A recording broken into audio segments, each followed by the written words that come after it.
drinking tonight? Anyone drinking? Yeah. Okay, he is for sure. That's great. I also am drinking. I think I've got a little bit of a drinking problem, just a skosh. Just a little bit. And that problem is that I love $16 cocktails, which I guess is more of a problem for the people that I date than it is for me. It's more their problem.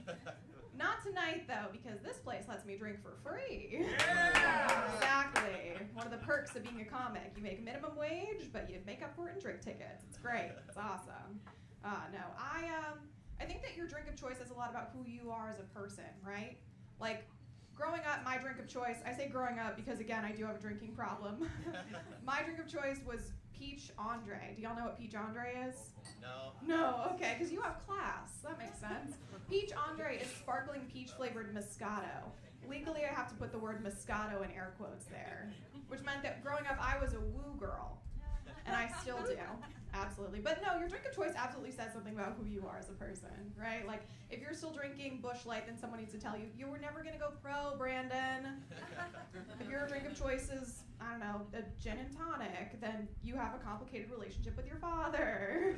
I'm definitely a woo girl, and growing up, my mom knew that about me. She said, Courtney, if you ever want to get a husband, you need to learn about football. That's how much of a woo girl she knew that I was. And that makes sense, right? Like, she grew up on the south side of Chicago, big Bears fan, really into football. And so I took it upon myself to watch every single episode of Dallas Cowboys cheerleaders making the team on country music television. And I learned a lot. Mostly that I love cheerleaders.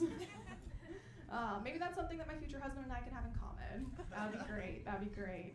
No, but the football did teach me a little bit, because next week, y'all, I do have a date with a retired pitcher for the Boston Red Sox. Yeah! Yeah, before you come up to me after the show and say, Courtney, sweetheart, that's a baseball team. I know, but I don't care. I told that joke recently, and someone came up to me afterwards and said, Courtney, that joke makes you sound like a cleat chaser. Yes, sir. And I was offended once I Googled what that meant. Because if anything, I am not a cleat chaser, okay? I am like a hedge fund honey. I'm like a tech tart, okay? I'm looking for the angel investor in the startup that is my life.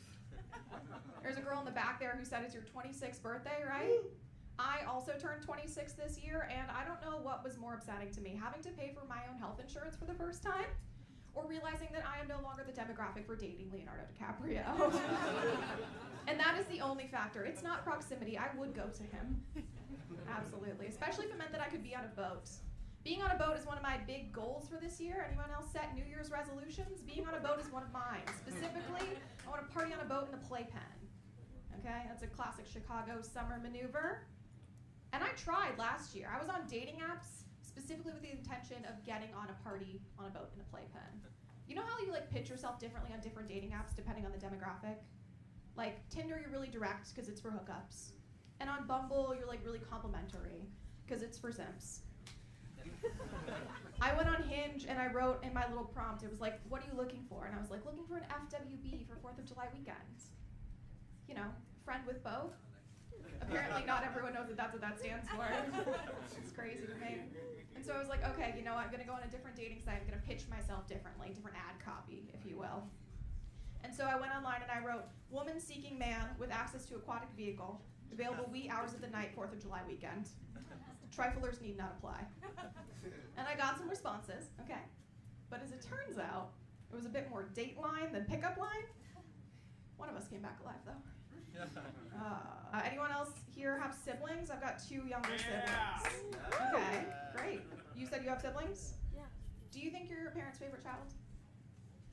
I think she might be my parents' favorite child. You think your sibling might be your parents' favorite child? What makes you think that?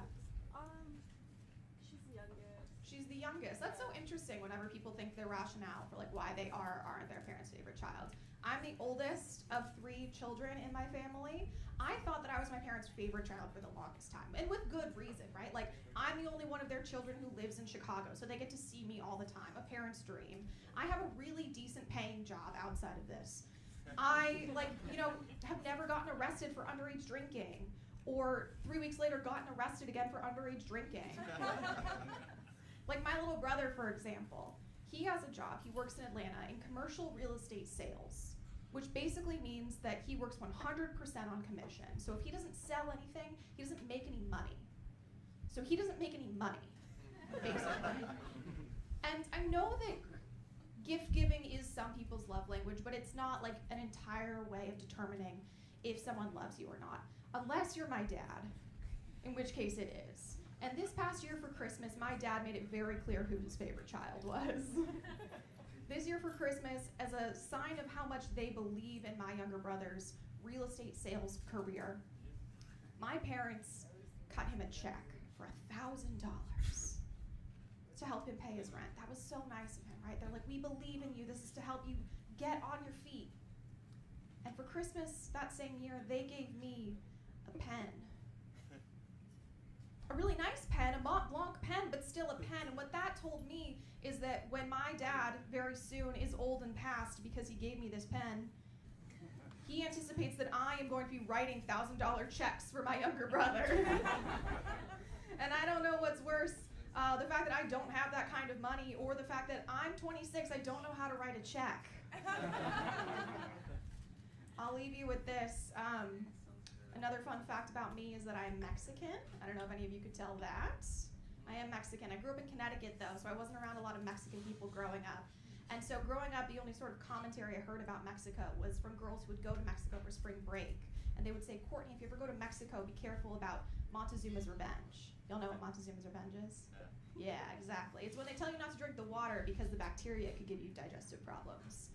But it was always from these girls who would then proceed to post pictures of themselves on Instagram, double fisting frozen margaritas. As if that ice is not also made of water. And that got me thinking, you know, is it the water that's the problem, or is it the fact that this is the first time you're eating seasoned food in your life, Karen? Because if we're being honest, there's really only one ice us Mexicans need to be concerned about.